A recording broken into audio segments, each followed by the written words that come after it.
هتاكلي فطير مشلتت في اي وقت تحبي تاكليه، تفطري بيه او تتعشي في اي وقت تحبي تاكليه. ان شاء الله هتعمليه على طول، ومش هتشيلي هم فرده ولا عجنه، وهتعملي احسن فطيرة وفي دقايق وبسهولة جدا. والنتيجة زي ما احنا شايفين ما شاء الله، فطير ولا احسن فطاطري يعمله، ومن غير تعب ومن غير مجهود. زي ما شايفين ما شاء الله الفطيرة من بره ومن جوه ما شاء الله رقات طرية جدا من جوه، بتقرمش من بره، طعمها حلو جدا وبمكونات بسيطة. وزي ما قلت ما شاء الله مش هتتعبي في فرده ولا في عجنه.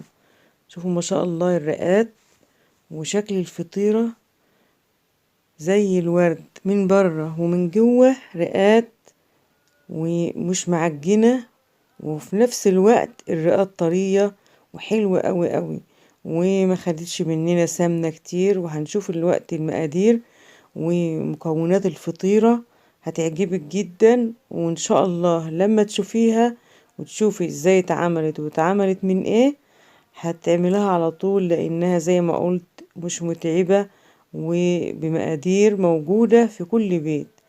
بيبقى معانا احسن فطير كشكل وطعم، وتعمليه في اي وقت وان شاء الله ما تكسليش عنه زي ما هنشوف الوقت. اول المقادير معانا لفة جلاش، نص كيلو جلاش عملنا منه الفطيرة اللي شفناها دي. زي ما شايفين كده انا فتحت الجلاش وفردته على صينية، واهم حاجة تغطيه بفوطة عشان ما ينشفش معاك. دي اول المقادير. تاني المقادير معانا ومقاديرها كلها بسيطة جدا، دي كل المقادير اللي احنا شايفينها قدامنا دي. الجلاش واربع معالق سمنة يبقوا يعني معقولين مش مليانين قوي، وعلبة زبادي وبيكنج باودر.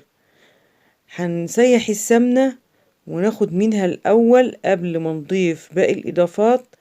ندهن الصينية، بندهن الصينية من تحت بسمنة بس عشان ما تحرقش الفطيرة لما نضيف لها الزبادي وباقي والبيكنج. بعد كده قبل ما بنضيف الزبادي زي ما شايفين كده بندهن الصينية بعد ما بنسيح السمنة، وندهن الصينية حلوة قوي زي ما شفنا، يعني مش دهنة خفيفة، دهنة معقول.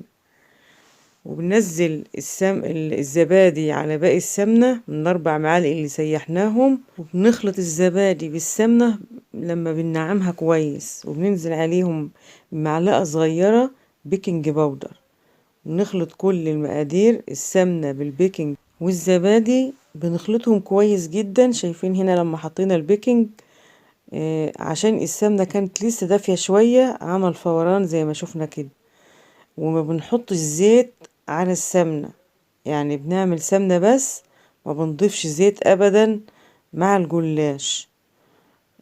ممكن لو عاجنين العجينة على ايدنا بنضيف شوية زيت، لكن هنا الجلاش مش محتاج، الجلاش عايز حاجة تطريه.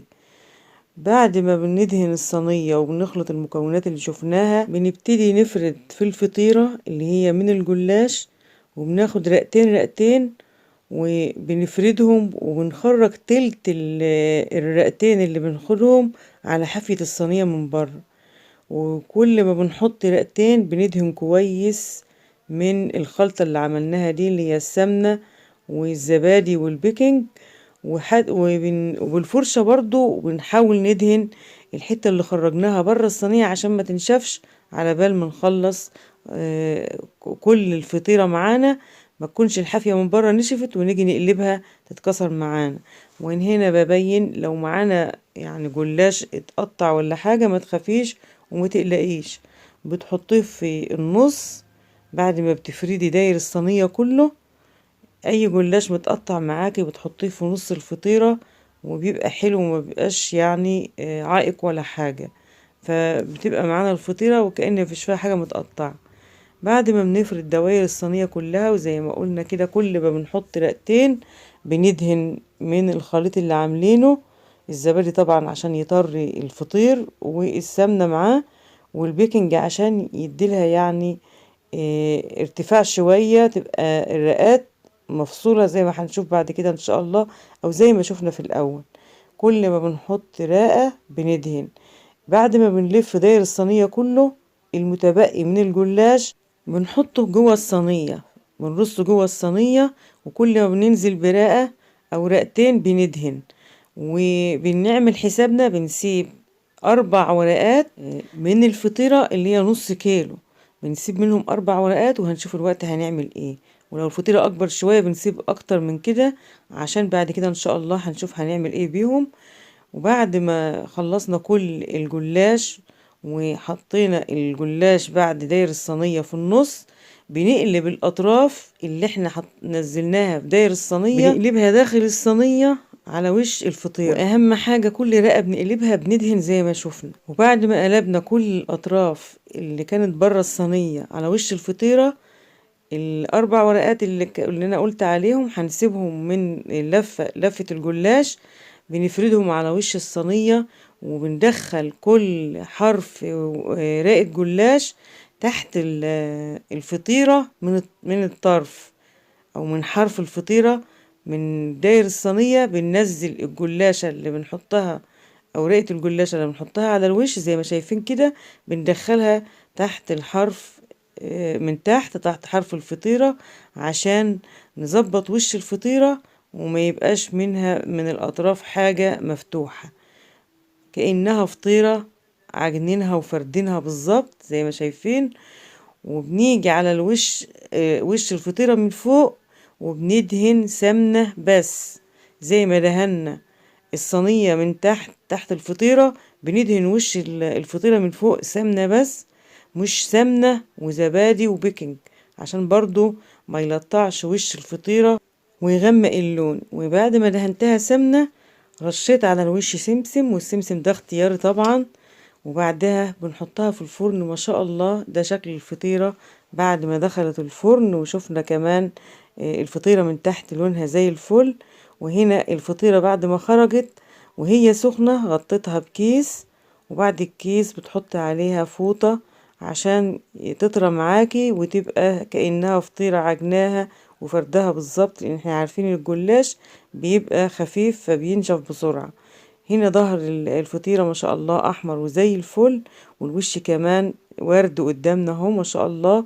فطيرة بسهولة جدا، لا عجنتي ولا فردتي، وما خدتش منك وقت، وكمان ما خدتش مقادير زي ما شفنا، مقادير بسيطة جدا، وبتعملي احسن فطير في اي وقت تحبي تعمليه، بيطلع معاكي ما شاء الله بالروعة اللي احنا شايفينها دي.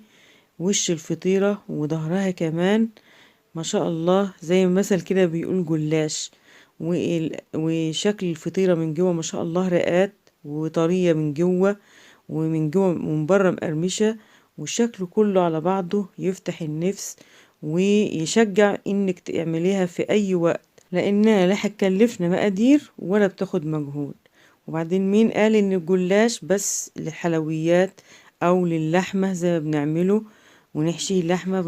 عملنا منه الفطير السادة ده، وعندي على القناة عملت منه فطير محشي بالكريمة، وكان روعة. الفطير المسكر لو تحبوا تشوفوه عندي على القناة حلو جدا بالجلاش، وان شاء الله هنعمل منه حاجات تانية كتير هتعجبكم بإذن الله. ما شاء الله شكل الرقات من جوه حلو قوي وطرية كمان، ومن بره زي الورد.